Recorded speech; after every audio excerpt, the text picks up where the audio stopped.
I was gone for 3 months. Just 3. That's all it took. I'd inherited a plot of land right on the border of a suburban HOA fortress. White fences, fake smiles, and enough passive-aggressive notes to wallpaper a mansion.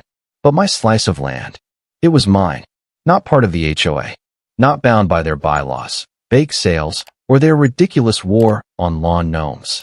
Just a quiet patch of green I'd planned to use for retirement, or at least as a place to get away from people like Karen. But oh no, Karen had other plans. I pulled into my driveway after months away dealing with my late uncle's estate out of state. All I wanted was a shower, a steak, and maybe 10 hours of sleep. Instead, I got blinking fluorescent lights, the smell of gasoline, and a cheerful LED sign blinking. Community fuel station, HOA members only, building by support chairwoman Karen. I blinked, got out of my truck, walked down the gravel drive, around the oak tree, and there it was, in full architectural glory, a miniature gas station. Pump islands, credit card readers, trash cans, a freaking roof with solar panels.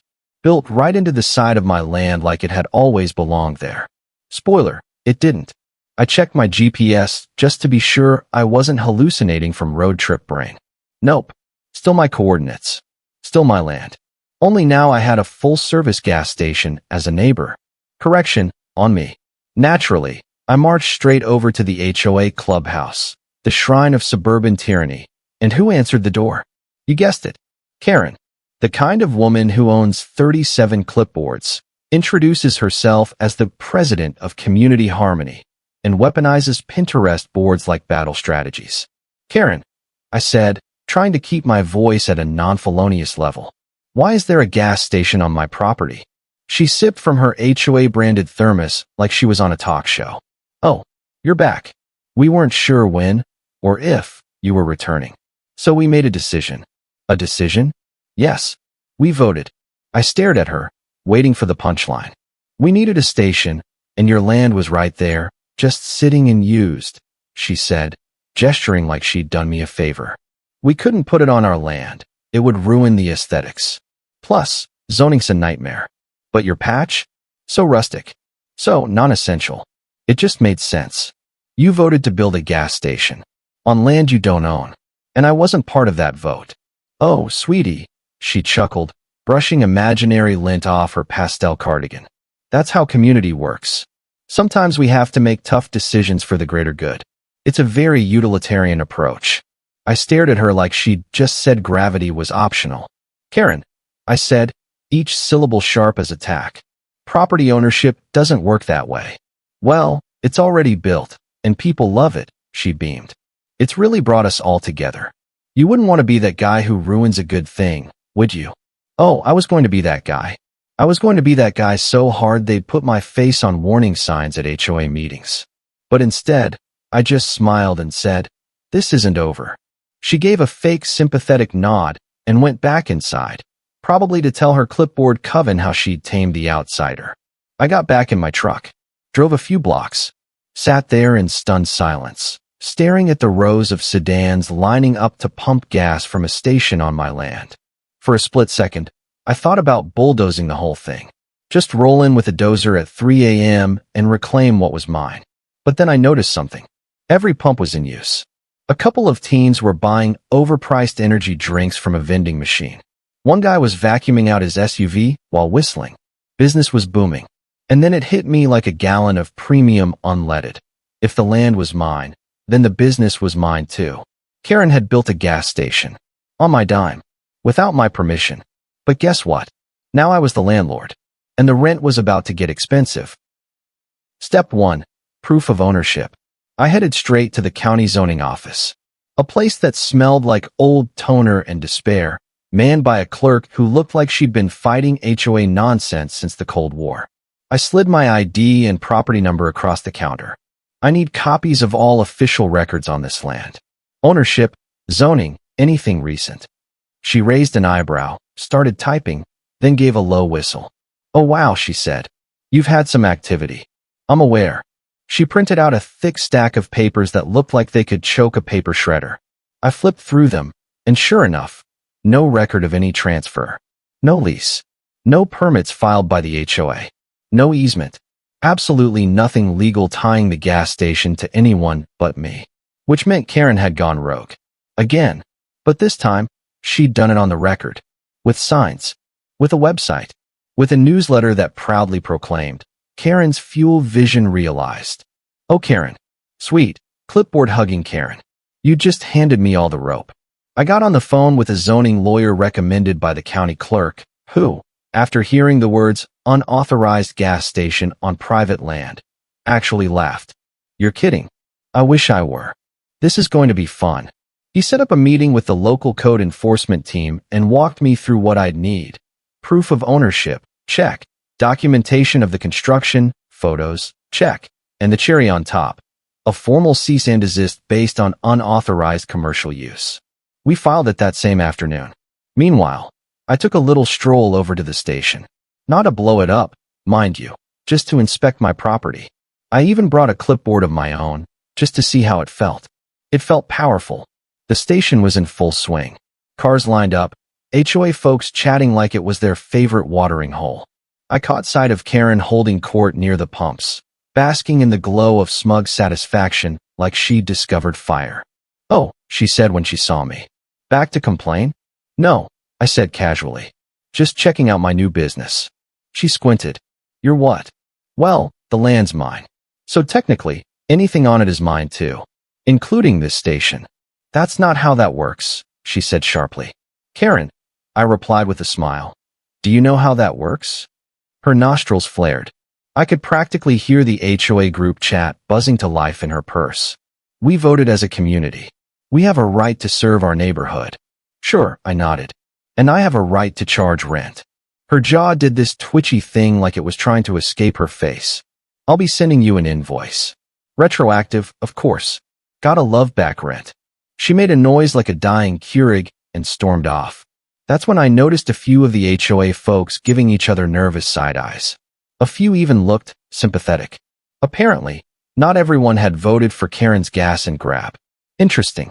2 days later, code enforcement came by. I didn't even need to be there. They taped bright red notices all over the pumps. Unauthorized structure. Violation of County Code 17.6.3. Karen tried to intercept the officer mid-inspection, waving her HOA binder like it was the Constitution. He didn't even flinch. This is private property, he told her. You have no jurisdiction here. You're trespassing. But we need this. Then you should have followed the law. I wish I could have bottled her expression. That moment when her HOA power fantasy shattered like a dropped latte. Priceless. But I wasn't finished. I met with my lawyer again the next day. We filed a civil suit for trespassing, unlawful construction, and commercial exploitation of private property without consent. Just saying those words out loud felt like drinking hot coffee after a long nap. Satisfying. Energizing. Slightly dangerous. Of course, Karen responded the only way she knew how, by trying to find me. A letter showed up the next morning with the HOA seal and a note that said, due to your noncompliance with community harmony initiatives, the HOA is issuing a $2,500 fine for disruption of local business and neighborhood morale. Neighborhood morale. That's right up there with crimes against vibes. I scanned the letter, then scanned it again, then laughed so hard I nearly choked on my cereal. Nice try, I muttered, tossing it straight into the shredder. Later that afternoon, someone tried to leave a boot on my truck. Except I caught them in the act. HOA security guy, 19 years old, looked like he was paid in Red Bull and leftover cupcakes. You can't park here, he mumbled. Kid, I said, I own here. He blinked, looked at the deed I practically shoved in his face, and then just walked away. Boot in hand. I knew then that Karen was panicking. This wasn't about a gas station anymore. This was about control. And she was losing it. The next step? Making the station mine, officially. No more HOA branding. No more community-only access. If Karen wanted a fight, she'd just gassed up the wrong enemy. The station needed a makeover. If I was going to inherit a surprise business, I sure as hell wasn't going to run it under the banner of the same woman who treated private property like a community suggestion box. First step. I contacted a local signage company, and had the HOA-branded nonsense ripped off the station by noon. In its place went a shiny new LED display that read, "Not HOA gas, open to everyone, especially non-Karens." It was tasteful, classy, subtle even. Okay, maybe not subtle, but it got attention. Within hours, I had folks driving in from neighboring towns just to take selfies at the station. A couple of them even brought lawn chairs like they were watching a revolution unfold. Which, honestly, they kind of were. Karen must have had a psychic aneurysm, because exactly 42 minutes after the new sign went up, she showed up in a full-on power walk, clipboard locked and loaded, HOA lapel pin catching the afternoon sun like a warning flare. "You can't do this," she barked. "I literally can," I said. "Check the sign. This is a residential area, not a commercial zone." I raised an eyebrow. "You built it." She froze like her software needed an update. I didn't personally build it. "No, but you voted to. On my land.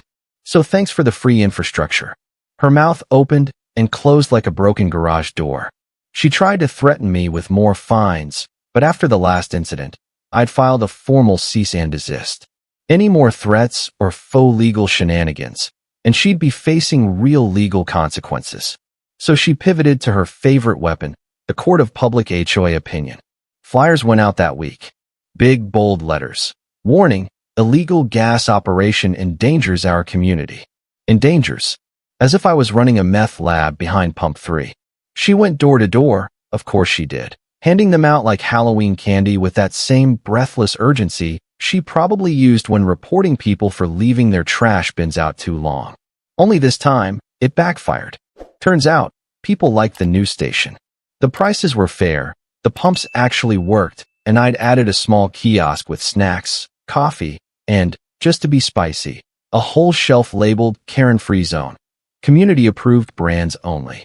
Word spread fast. Some of her own HOA council members started showing up to fuel up. At first they came in sunglasses and baseball caps, like they were sneaking into a speakeasy. But by week 2, they were laughing with the kiosk guy and asking when I'd install a car wash. Karen's hold was slipping. So she did what any cornered tyrant would do. She sued me. Well, technically she had the HOA file an injunction. Her claim? That my operation violated community standards, posed aesthetic disruption, and promoted a hostile atmosphere through sarcasm and mockery. I laughed so hard I almost choked on a bag of my own Karen-free trail mix. We went to court the following week. She came in with a binder so thick it needed wheels. I came in with my lawyer, the deed to my land, and a smile. The judge took one look at the case, flipped through the HOA's paperwork, and said, "Let me get this straight. You built a fuel station on this man's private property, without his consent, and now you're suing him for running it." Karen straightened in her seat. "It was a community necessity, Your Honor, and you thought the best course of action was to just take his land?" She blinked. We voted. The judge gave her a look I can only describe as legal disappointment. He turned to me. "And you are now operating this station?" "Yes, Your Honor.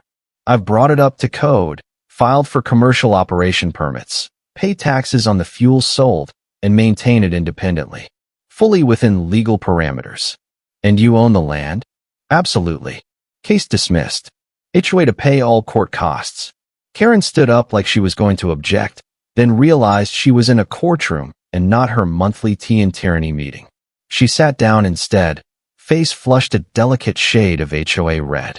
Outside the courthouse, a few local news outlets had picked up the story. Apparently, HOA builds unauthorized gas station on private land, made for good headlines. One reporter asked me what I planned to do next. I smiled for the camera and said, "Keep the gas flowing. Maybe at a car wash. And a dog park. Depends on how salty Karen gets." Karen, standing just out of frame, let out a noise that sounded like a dying printer and stormed off. I guess the courtroom wasn't as forgiving as her HOA echo chamber. But the fight wasn't over. I could feel it. Karen wasn't the type to go down without unleashing at least 3 more forms of petty vengeance.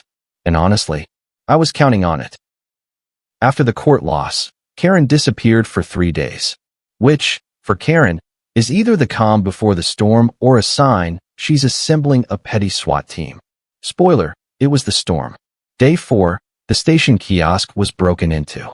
Nothing stolen, just a busted register, shelves knocked over, and every single snack bar replaced with low-calorie, flavorless, healthy alternatives.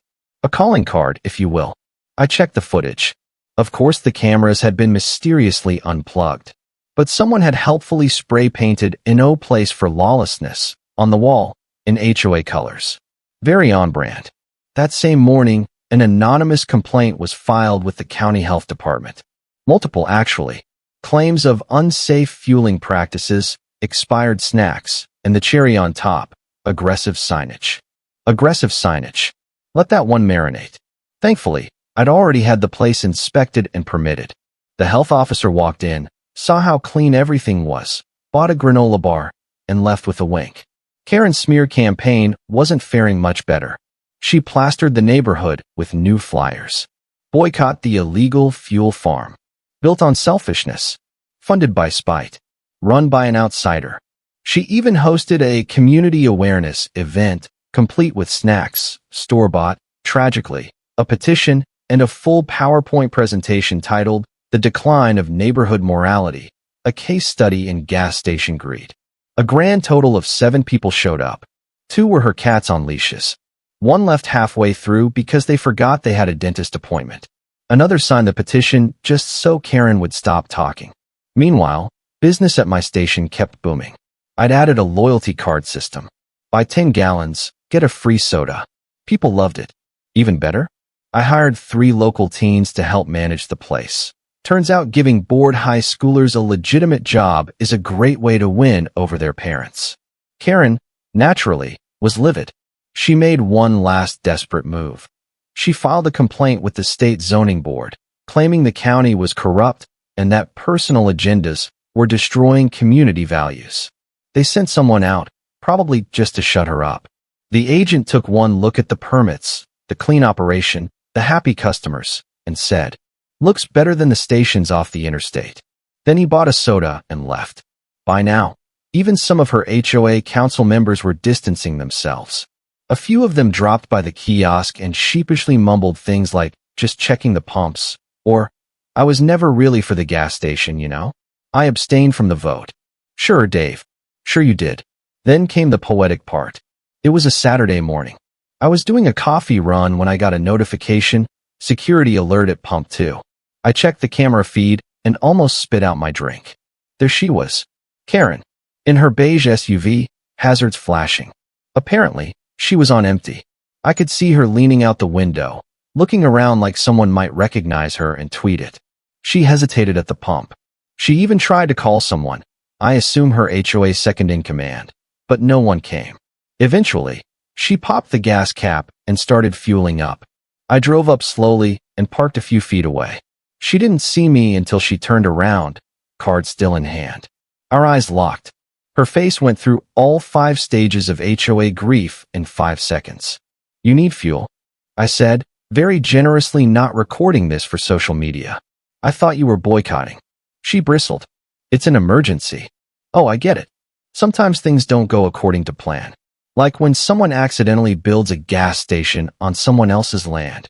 She didn't answer, just stared at the ground, cheeks burning hot enough to power her vehicle. I shrugged. "You're welcome to use the loyalty card system. 5th refill gets you a free slushie." She pretended not to hear me, swiped her card, filled her tank, and then peeled out of there like the road was made of HOA shame. As her SUV disappeared, I leaned against the kiosk window, arms crossed, feeling really good about how things had turned out. Sometimes the universe has a sense of humor. Sometimes poetic justice smells like unleaded and tastes like victory. And me? I'd gotten my land back. My business booming. And the HOA? Well, let's just say their next vote was to replace Karen as chairwoman. Apparently, even they had limits. After Karen's emergency fueling incident, the tides turned fast. Word spread like wildfire. Apparently, when the queen of HOA morality has to sneak fuel from the illegal gas farm, people start asking questions. And laughing. A lot. Her status as the self-appointed suburban messiah began to crack. The next HOA meeting was closed to outsiders. But I knew things had gone sideways for her the moment I saw Steve, the nervous guy who once tried to boot my truck, walk by the station wearing a Community Over Control t-shirt. Designed by one of my kiosk kids, by the way. 50% of sales went to the local animal shelter. 2 weeks later, a new flyer showed up on everyone's door. Notice, effective immediately, Karen has resigned as HOA chairwoman. We thank her for her service. Translation, she'd been booted harder than a loud lawn mower during nap time. I heard she tried to frame it as stepping back to focus on self-care, which, ironically, is the first time she'd ever cared about anyone's self besides her own. I didn't throw a party or make a big deal about it. Okay, I did put up a chalkboard sign outside the station that said, "Now 100% Karen-free. Fuel up without fear." The locals loved it. Business was booming, the teens running the kiosk were getting raises, and I'd started the permit process to add a small garage and car wash. At this point, why not go full service? And the best part? It was all mine.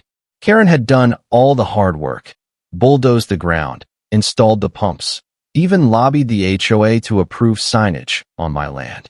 I just corrected the ownership situation. It wasn't just justice, it was profitable justice. I even made peace with some of the less intense HOA folks.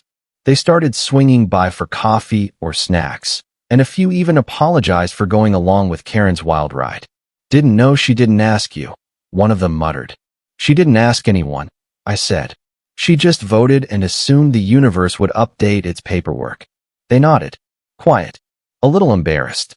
One night, I sat on the small bench out front, coffee in hand, neon lights humming softly, and watched the place settle into that peaceful after-hours glow.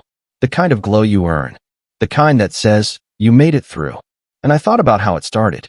How I came home to find my land hijacked by a suburban dictator and her clipboard brigade. How close I was to bulldozing it all, burning it down just to make a point. But I didn't. I took a breath, played it smart, took what was mine, and made it better. Sometimes, chaos shows up wearing a sweater set and demands you thank it for stealing from you. But sometimes, that chaos accidentally hands you the best investment you've ever made. Just then, a familiar beige SUV rolled up to pump one. It was late. No one else around. Karen stepped out, looking 10 years older and 2 inches shorter than I remembered. She didn't look at me, just swiped her card, filled up, and left without saying a word. And I didn't stop her. No sarcasm. No lecture. Just watched her go, taillights disappearing down the road like the end of a bad idea. When she was gone, I took a sip of my coffee and chuckled to myself. Sometimes, life throws you a Karen. But if you play it right, you turn that Karen into a cash flow. And hey, if the HOA ever tries to pull something like that again, they'll find out I've got permits, property rights, and a pipeline of petty just waiting to pump. Thank you for being with us. Please share in the comments where you are watching from and whether you liked everything, and see you next time.